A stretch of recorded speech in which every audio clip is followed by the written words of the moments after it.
स्वागत है Adani international school में, जहां हर बच्चे को उनके सपने पूरे करने का अवसर मिलता है। यहां हम जिज्ञासा को प्रज्वलित करते हैं और तार्किक सोच को प्रेरित करते हैं। हमारा आधुनिक पाठ्यक्रम तकनीक और जीवन के मूल्यों का अनूठा संगम है। कक्षा से लेकर खेल के मैदान तक हम सर्वांगीण विकास को बढ़ावा देते हैं। हमारे समर्पित शिक्षक यह सुनिश्चित करते हैं कि हर बच्चे को पूरा ध्यान मिले।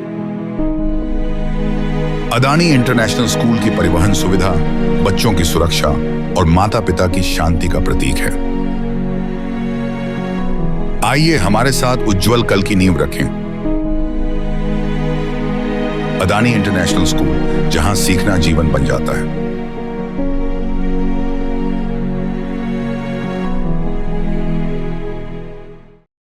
शिक्षा विभाग के एसीएस डॉक्टर ए सिद्धार्थ खूब फरमान सुनाते हैं और शिक्षा में बदलाव चाहते हैं, लेकिन इस बार बिहार के नियोजित शिक्षक अब सिद्धार्थ साहब को ही फरमान सुना दिए हैं और यहाँ तक कि अल्टीमेटम तक दे दिया है और कह दिया है कि अगर हमारी मांग फरवरी तक अगर पूरा नहीं हुआ तो फिर मुश्किल होगा, आर पार की लड़ाई होगा, कोर्ट भी जाएंगे। पूरा गर्म है बिहार के नियोजित शिक्षक और आज बिहार के तमाम जिलों में नियोजित शिक्षक बैठे हैं और पूरी रणनीति तैयार की हैं और लोगों का कहना है कि न सिर्फ ए सिद्धार्थ को बल्कि नीतीश कुमार का भी ईंट से ईंट बजा कर रख देंगे।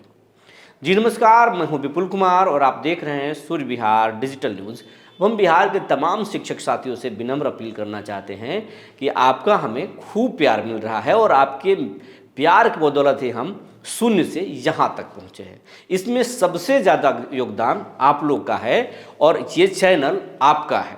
इसलिए हम एक बार फिर आपसे ये कहना चाहते हैं कि आप जिस तरीके से इस चैनल को अपना प्यार दिए हैं, इस चैनल को लाख की आंकड़ा को पार कराइए, क्योंकि अभी भी 65% ऐसे हमारे व्यूवर हैं, दर्शक हैं जो चैनल देखते तो ज़रूर हैं लेकिन चैनल से जुड़े नहीं, यानी वो सब्सक्राइब नहीं किए हैं। वैसे सभी लोगों से आग्रह है कि ये चैनल आपका है, ये बिहार का चैनल है, बिहारियों का चैनल है, इसलिए इस चैनल को आप सब्सक्राइब कर लें, बेल आइकन को दबा लें। अगर आप हमें फेसबुक पर देखते हैं तो पेज को फॉलो कर लें। अब खबर आपको हम विस्तार से बताने जा रहे हैं।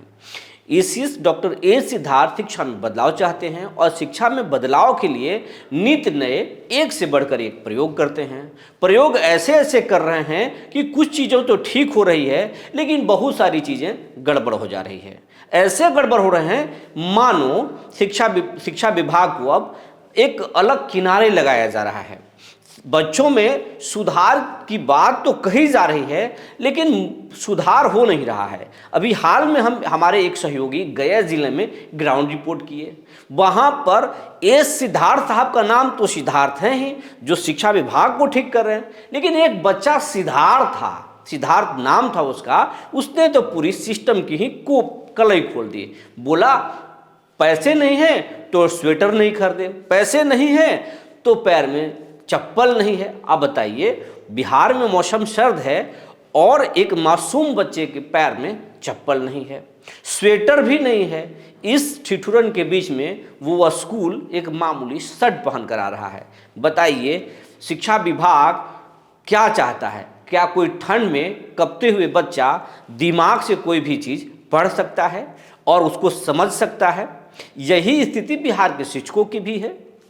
और यही नहीं, शिक्षक तो पढ़ा भी रहे हैं लेकिन शिक्षकों का जो मूलभूत जो मांग है सरकार उस पर विचार नहीं कर रही है। सिर्फ और सिर्फ एसीएस अपनी बात तो ज़रूर कहते हैं लेकिन शिक्षकों की सुनने के लिए उनके पास फुर्सत नहीं है, ना ही नीतीश बाबू के पास फुर्सत है। तो शिक्षक करे क्या? आज बिहार भर के जो नियोजित शिक्षक हैं, बिहार के सभी 38 जिलों में एक बैठक किए और सभी बैठकों में हजारों की संख्या में भीड़ उमड़ी। आज एकजुटता नियोजित शिक्षकों ने दिखाया और हमारे पास बिहार के औरंगाबाद से एक वीडियो निकल कर आया है और ये तस्वीरें, जरा इस तस्वीर को देख लीजिए। बिहार सरकार होश में आओ, बिहार सरकार होश में आओ। इस तस्वीर में आप देख रहे होंगे, चाहे वो महिला शिक्षिका हों या पुरुष शिक्षक हों, तमाम लोग जो है वो भीड़ में जुटे हुए हैं। और इन लोगों ने ये कहा कि अगर हमारी मांग सरकार नहीं मानती है, एसीएस नहीं मानते हैं, तो सबसे पहले हम फरवरी तक इंतजार करेंगे और नहीं माने तो आंदोलन करेंगे। बता देंगे एसीएस को कि आपके सिस्टम में कितनी ताकत है और हम में कितना ताकत है। हम अगर एकजुट हैं, हम अगर एक मुट्ठी की तरह बंधे हैं, तो आप हमें विशिष्ट शिक्षक मत समझिए या फिर हमको बीपीएससी शिक्षक मत समझिए कि हम आपके डर से अपनी जुबान पे ताला मार लेंगे। हालांकि ये बात विशिष्ट शिक्षकों के साथ भी लागू नहीं होता है। विशिष्ट शिक्षक ही हैं बिहार के जिन्होंने कोर्ट में चैलेंज किया एसीएस को, ट्रांसफर नीति को, और कोर्ट ने उस पर रोक लगाई, जिसके बाद पूरे नियमावली को ही रद्द करना पड़ गया नीतीश कुमार को। तो विशिष्ट शिक्षकों ने भी अपनी ताकत दिखाया था और कहीं ना कहीं उसी ताकत के बदौलत अब शिक्षकों में एक जान आई और नियोजित शिक्षक भी डर रहे हैं। नियोजित शिक्षक के जो नेता हैं जयंत सिंह, औरंगाबाद में हुंकार भरते हुए कहा कि अगर हमें सरकार स्नातक ग्रेड का प्रमोशन नहीं देती है, अगर हेडमास्टर में प्रोन्नति नहीं देती है, और जो सेवा बंद जो एक होता है वो टेक्निकल भाषा है जिसे हम शब्द नहीं आ पा रहा, वो अगर उनको मांग नहीं मिलता है, कई मांगे हैं उनकी, 3 से 4 मांगे हैं, और वो अगर उनको नहीं मिलता है तो फिर फरवरी के बाद आंदोलन करेंगे और सरकार को बता देंगे और कोर्ट जाएंगे इस मामले में। जो नियमावली में लिखा हुआ है वो तो उन्हें मिलना ही चाहिए। एसीएस दें या ना दें, कोर्ट पर तो पूरा भरोसा है, न्यायपालिका पर पूरा भरोसा है। और शिक्षकों ने ये भी कहा, नियोजित शिक्षकों ने, कि जब जब बिहार के शिक्षक मुश्किल में फंसे हैं, हमें न्यायपालिका ने ही बचाया है।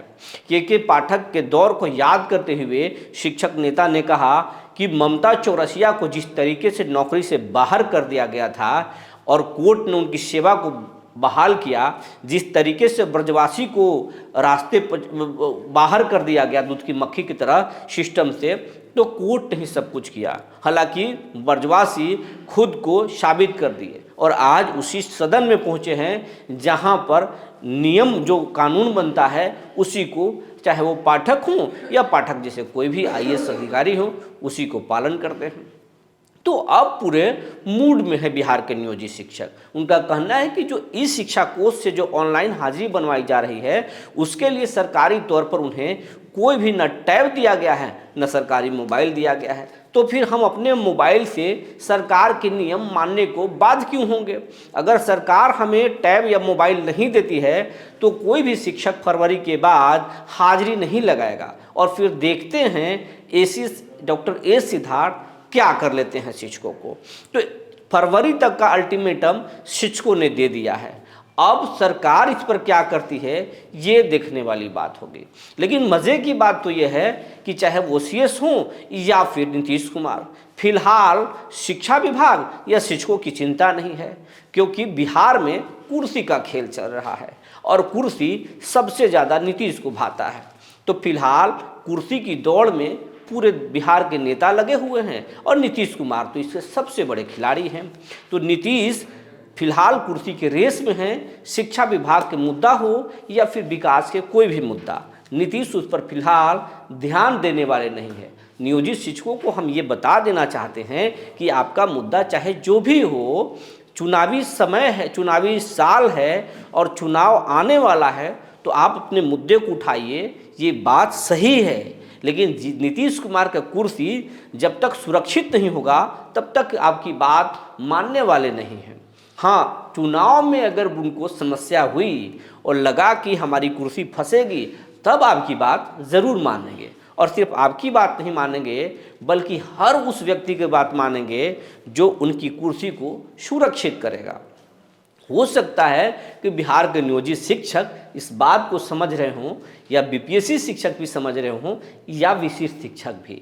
चुनाव से पहले तो शिक्षक भी नीतीश पर चोट ज़रूर करेंगे। हालांकि हम शिक्षकों को एकजुट नहीं कर रहे हैं और ना ही हम शिक्षकों को उकसा रहे हैं, बल्कि जो सच्चाई है वो हम बयां कर रहे हैं।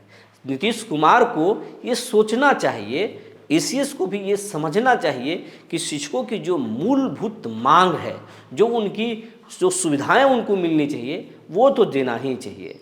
और आप उनकी बात को मानिए, उनकी भी सुनिए, उसके बाद ही आप उनको सुनाइए और शिक्षा में बदलाव कीजिए। लेकिन बच्चों को स्वेटर, पैर में जूता और शिक्षकों की राहत पर आपको ध्यान देना ही होगा, क्योंकि मानसिक तौर पर प्रताड़ित व्यक्ति कोई एक अच्छा छात्र नहीं तैयार कर सकता है। और बिहार के जो शिक्षक हैं वो भी फिलहाल दिमागी तौर पर बहुत परेशान चल रहे हैं। सबसे पहले तो उनकी परेशानी को दूर करना होगा, और उनकी परेशानी जब दूर होगी तो खुद ब खुद बिहार का शिक्षा व्यवस्था पटरी पर आ जाएगा, क्योंकि ये वही बिहार है जहाँ चाणक्य और चंद्रगुप्त दुनिया को संदेश दिए। ये वही बिहार है जहाँ से हर साल यूपीएससी में सबसे ज़्यादा बच्चे अपना परचम लहराते हैं। ये वही बिहार है जहाँ से सबसे ज़्यादा नीट और आईआईटी में बच्चे क्वालिफाई करते हैं। और यही बिहार है जहाँ हर बिहारी को परीक्षा देने से रोका जाता है, और उस बिहार को यही हमारे शिक्षक तैयार करते हैं। तो इन शिक्षकों को वाजिब हक और सम्मान तो मिलना ही चाहिए। और जब दिमागी तौर पर ये शांत रहेंगे, घर उनका खुशहाल होगा, तो बिहार का शिक्षा व्यवस्था भी पटरी पर आएगा और बच्चे एक से बढ़कर एक प्रतिभावान निकलेंगे। तो अंत में हम ये कहना चाहेंगे अपने गुरुजनों से कि ये वीडियो कैसी लगी, हमारा ये रिपोर्ट कैसा लगा, ये हमें ज़रूर बताइएगा। हमने चैनल में कई सुधार किए हैं, कई बदलाव किए हैं, ये ज़रूर हमें बताइएगा। कोई सुझाव होगा तो भी बताइएगा। तब तक के लिए धन्यवाद।